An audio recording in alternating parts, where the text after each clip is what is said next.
Rolls Royce ကားတွေဘာကြောင့်ဈေးကြီးရတာလဲ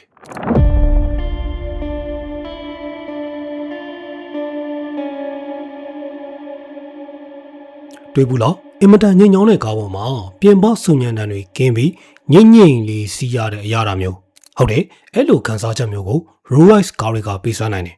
တာမန်ကားတွေမဟုတ်ဘူးအောင်မြင်မှုရဲ့ပြရုပ်လမ်းမပေါ်ကနန်းတော်တစ်ခုစဉ်းစားဘူးလားဘာလို့ဒီလိုကားတွေကဒေါ်လာသိန်းချီတန်းချီပေးရတာလဲအဲ့ဒါကကားရဲ့ brand ကြောင့်မဟုတ်ဘူးရိုးရိုးသားသားပြောရရင်သူတို့ရဲ့ကားထုတ်လုပ်မှု process ကခမားတင်ထားတာတဲ့အစပေါင်းများစွာပို့ပြီးတော့ရှုပ်ထွေးလို့ပဲတာမန်လူတွေမသိတဲ့ Rolls Royce ကိုကမ္ဘာဈေးကြီးဆုံးဖြစ်အောင်ဖန်တီးထားတဲ့လျှို့ဝှက်ချက်၅ချက်ကိုဖော်ပြပေးပါမယ်နံပါတ်5ကတော့စိတ်ကြိုက်ဖန်တီးနိုင်မှု Rolls Royce မှာစံနမူနာဆိုတဲ့စကားလုံးမရှိဘူးကားစီးအောင်ကိုပဲကြည့်ခမားစိတ်ကြိုက်အယောင်ပေါင်း4400လေးကရွေးလို့ရတယ်ဒါမှမဟုတ်ခမားခွေးလေးရဲ့မျက်လုံးအယောင်တိုင်းလိုချင်တာရတယ်သူတို့လုပ်ပေးလိမ့်မယ်ပြီးတော့စီးသားတွေမှာတကယ်စိတ်မုန်းတွေထည့်ချင်တာပြဿနာမရှိဘူးအဲ့ဒါလည်းသူတို့လုပ်ပေးနိုင်တယ်ဒါတွေမကဘူးအတွင်းခန်းတွေကတက်သားပြားတွေကိုခမားကိုပိုင် channel ကတစ်ပင်နဲ့လှုပ်ချင်လာအဲ့ဒီတစ်ပင်ကိုလာခုတ်ပြီးတော့အဲ့ဒီကားမှာသူတို့ထည့်ပေးအောင်ပါနံပါတ်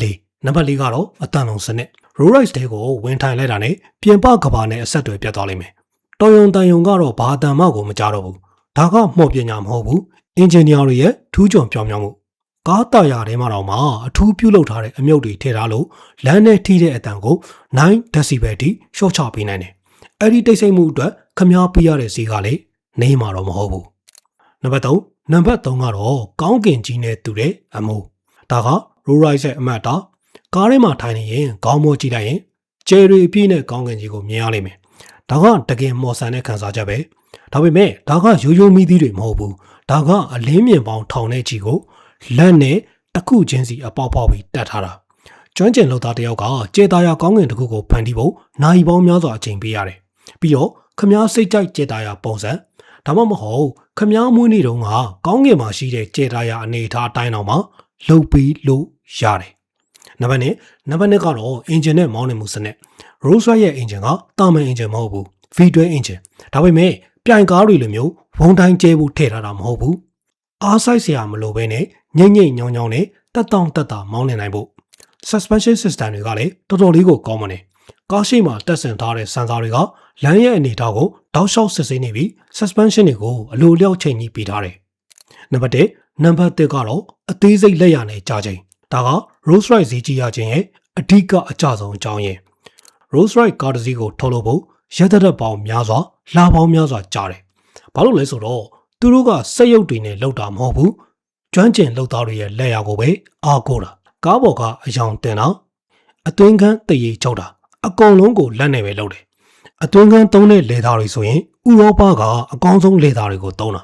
အဲ့လိုလက်ရာမြောက်ပြီးအသေးစိတ်ကြတဲ့ဖန်တီးမှုမျိုးကကမ္ဘာပေါ်မှာ Rolls Royce တစ်ခုတည်းမှာပဲရှိတယ်အဲ့ဒီအချိန်နဲ့ကျွမ်းကျင်မှုအတွက်ခမားပေးရတဲ့ဈေးကလည်းအဆမတန်များပြားနေတာပဲ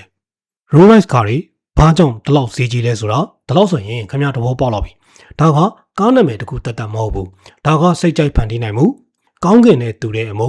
ငိမ့်ညောင်းနဲ့မောင်းနေမှုစနစ်ပြီးတော့အားလုံးထက်အရေးကြီးတဲ့ကျွမ်းကျင်လုပ်သားတွေရဲ့လက်ရမြောက်အသေးစိတ်ဖန်တီးမှုတွေကြောင့်ပဲကမ္ဘာပေါ်မှာဒီလိုမျိုးအစအရာအနုစိတ်ကြပြီးပြည့်စုံအောင်ဖန်တီးထားတဲ့ကားတွေကအင်မတန်မှရှားတယ်ခမားတာပတ်စံရှိရင်ရောဒီလိုမျိုးအစအရာပြည့်စုံတဲ့ Rolls Royce ကားတစ်စီးကိုဝယ်မှာလားအားလုံးကိုကျေးဇူးတင်ပါတယ်